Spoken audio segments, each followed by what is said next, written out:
Hey everyone, welcome to this brand new tutorial series.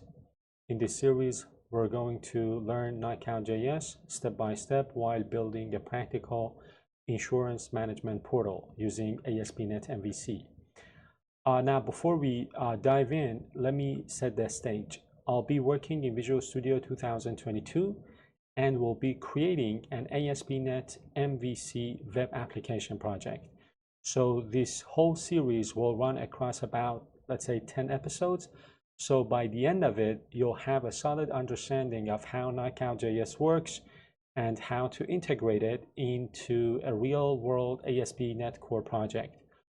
Also, the full source code repo is linked in the description of this video. Each episode will have its own separate branch, so you can easily follow along from start to finish. And while you're there, don't forget to check out the other relevant playlists I have added in the description.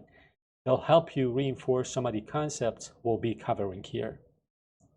So first things first, what exactly is KnockoutJS? Well, at its core, KnockoutJS is a lightweight JavaScript library that helps you build rich, dynamic user interfaces. And it does this by creating a live two-way connection between your UI, so your HTML, and your data model, so the JavaScript.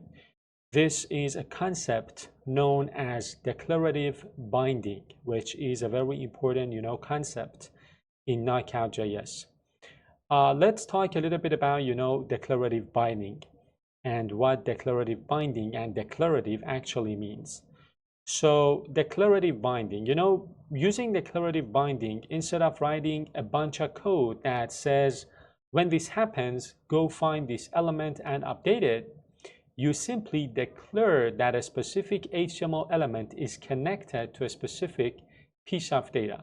It's like saying to the browser, hey, this input field and this span right here, so they both need to show whatever the username variable is at all times, and you handle the rest, using declarative binding. So let's look at a quick, piece of pseudocode to kind of make this crystal clear. Take a look at this code here, right? So imagine you have, some HTML like this, and of course you have some JavaScript, right?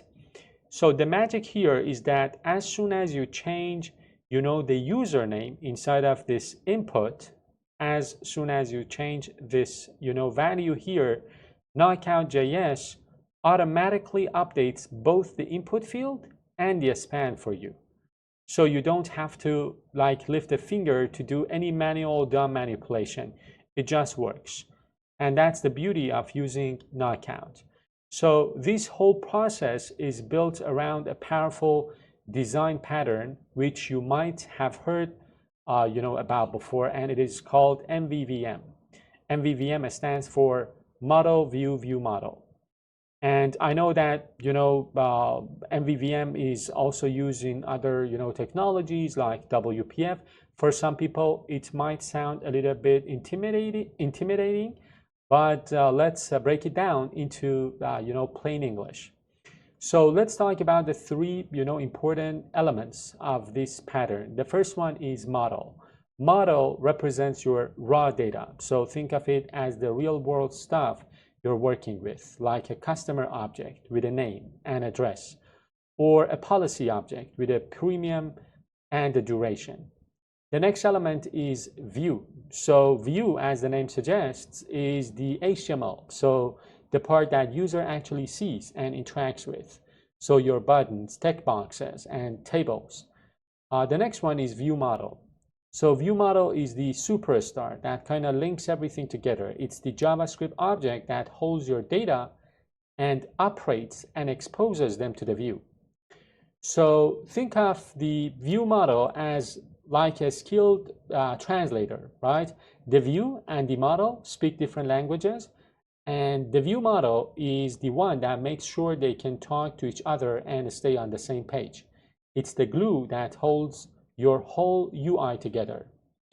Now, I just want to talk a little bit about, the application which we will be, creating. So as I mentioned, at the beginning, we are going to create, an insurance management portal with some, domain models like customer, policy, claim, agent, and payment. And we are going to leverage a lot of practices and, techniques in Knockout.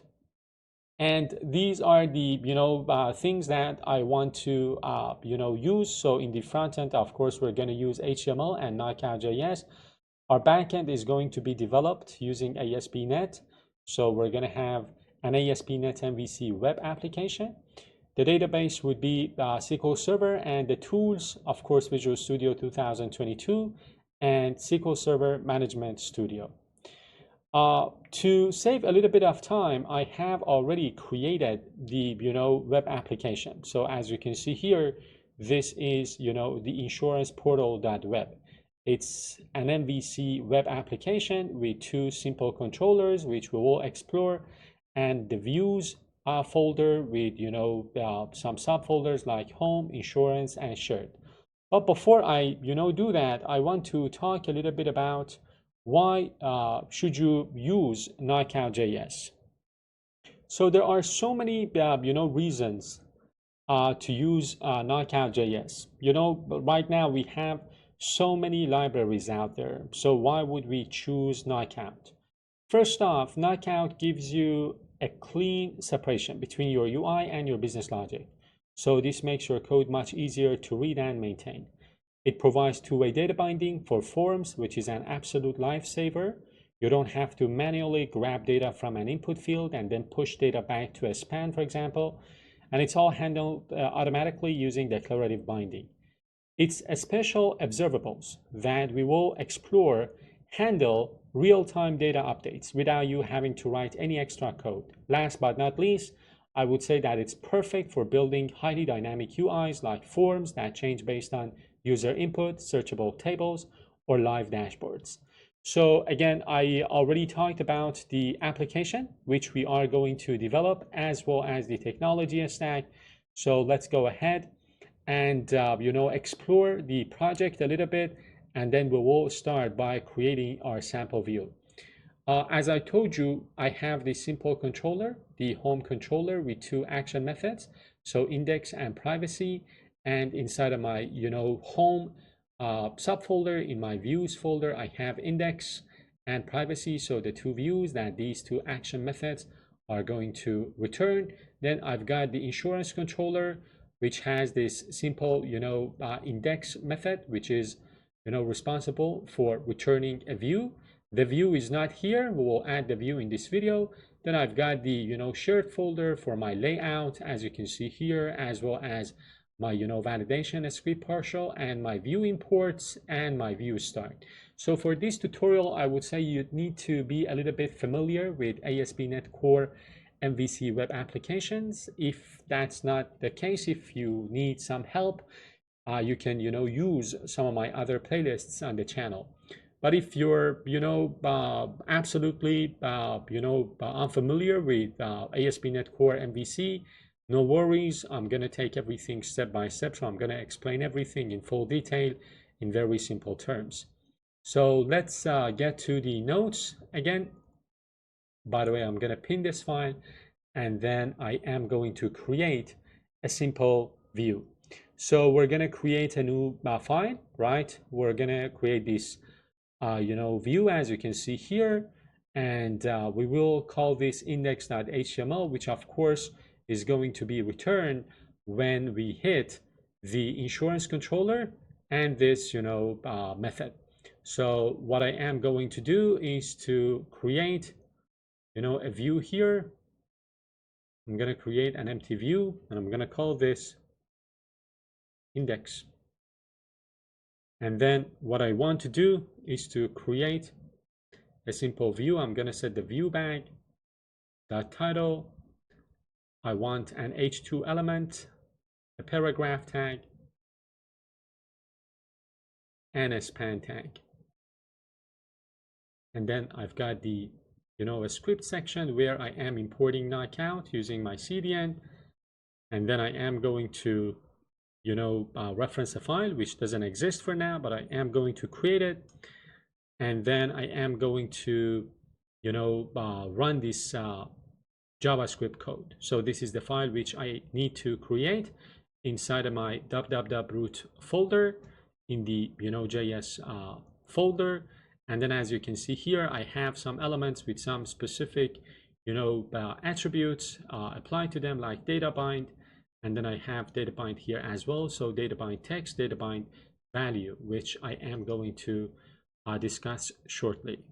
And of course, one other thing that I would like to talk about is that inside of my layout.cshtml, I have this section called scripts, which is using capital case here. I need to change this to small s, so scripts, because in my index I am using this small s for the script. So this will kind of using my layout file, it will be injected here. So this is how MVC works. So this is the code that I have written. So let's talk about it a little bit. First off, we're using the razor syntax, as I said, with the viewback.title and the @ section scripts, which are a standard for ASP.NET MVC. Then we have our H2 input and our span, as you can see here. These are the tags that we're using. Notice the magic here, the data bind attribute, and this is what links our HTML directly to our data. And the input and the span are both bound to something called customer name. As you can see here, this means that if the value in the input changes, the span will automatically update, and vice versa. This is an awesome example of two-way data binding. And finally, at the bottom, we're pulling the Knockout library and our own JavaScript file, which we are supposed to create. And then we're using this syntax, KO, which of course stands for knockout.apply bindings, to tell Knockout to start doing its job and link our view model to this view. Now let's talk a little bit about the role of data bind, because this is the kind of magic that does the data binding for us. So let's go over this quickly, and because as I said, it's the real hero here. So data bind value customer name, the one that we have added to the input. So this is the binding. So this binding kind of links the value of the input element to the customer name observable in our JavaScript. We haven't created this JavaScript yet. I will create that shortly.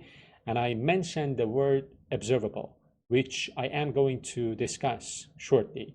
And then I've got data bind text customer name. This binding links the text content of the span to the same customer name observable. So the syntax is always data bind and then binding type, which is value, right, or custom value or text, and then colon, and then the name of the observable which you want to bind to. So this is the syntax, data bind, and then the binding type, and then the name of the observable. You can even have multiple bindings on a single element separated by commas. For example, you could have data bind text customer name, comma, visible is visible.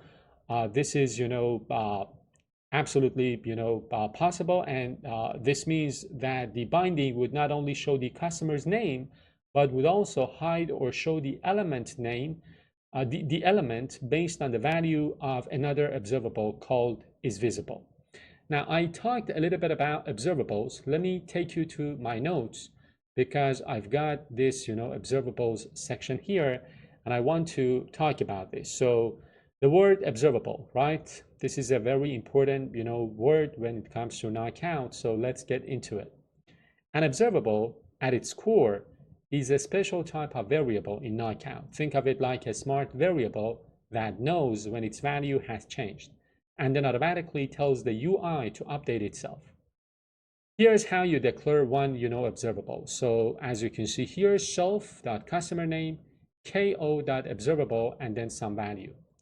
To get the value from an observable, you call it like a function. So self.customer_name, and then a pair of parentheses.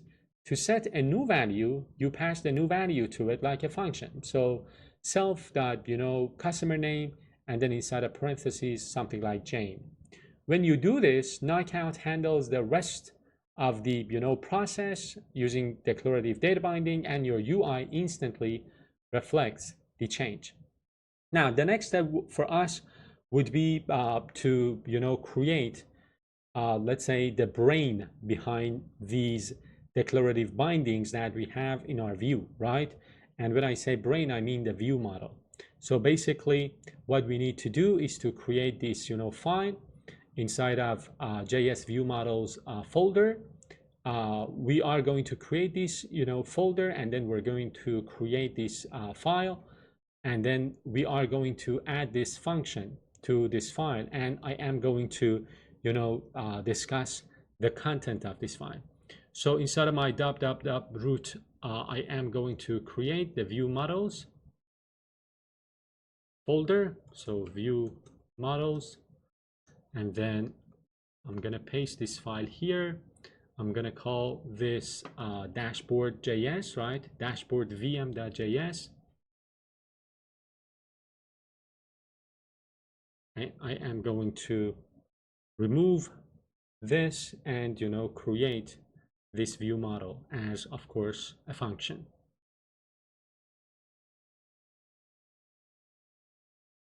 I already talked about observables and the syntax of creating an observable, but now let's talk about this.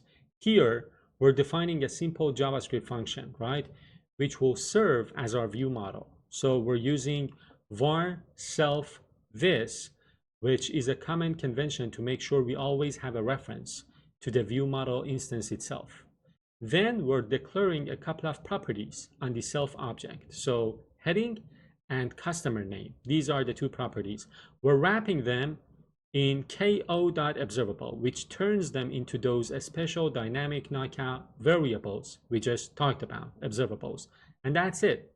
This simple function now acts as the middleman between your data and your HTML. Now let me get back to the notes.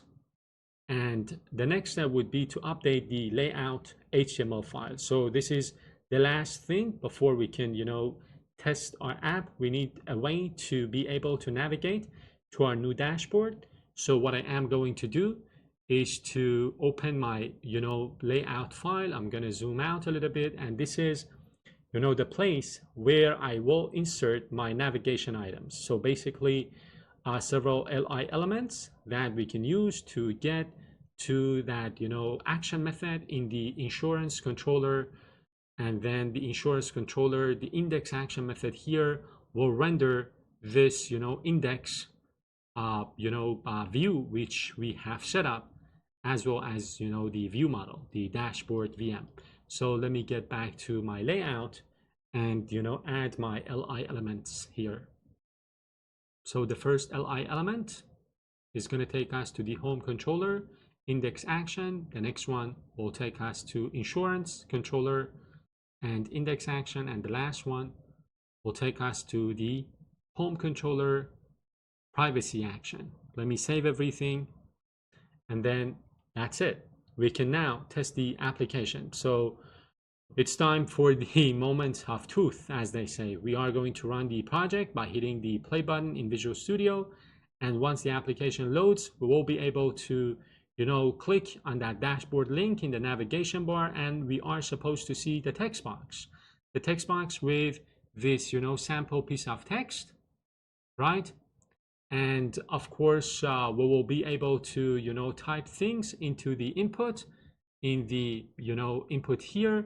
And because this input is using data binding, whatever we type here, we are going to see instantly in the in the span. So I am going to run the project and then show you the result. So this is the application running in Chrome. I can click on this dashboard. I have the input, I have the span. This is the default value that we set for that observable in our view model. And of course, this is the heading whose value again is getting set using that other observable in our view model. And now we can start putting some text here, and then the moment you leave the text box by pressing the tab key from your keyboard, the span gets updated. So again, this is something that you want to change, right? So the thing is that right now the span doesn't update until you leave that input tab out of the field, as they say. So that's the default behavior. But if you wanted to update on every single keystroke, you can add another binding to your input. You just need to update the input tag in your index HTML so that on every single keystroke, the value inside of the span gets updated. I'm going to close my browser and then go to my input here. This is the input I'm talking about, and I am going to add another binding to this. So value update after key down. Let me run the application one more time and then observe the result. So this is the application running now. So my expectation right now is that on every single keystroke in the input, the span will get updated, right? So let me test this, and it works pretty slick, right? So that's it for this episode. Let me close out the application, get back to my notes, and that's it for this episode. So to wrap things up, in this first episode we covered a lot. We learned that Knockout uses special variables called observables to automatically track and update our UI data. We saw how the data bind attribute is the key that links our HTML elements directly to these observables, and we set up our very first view model in a JavaScript file and connected it to our ASP.NET MVC.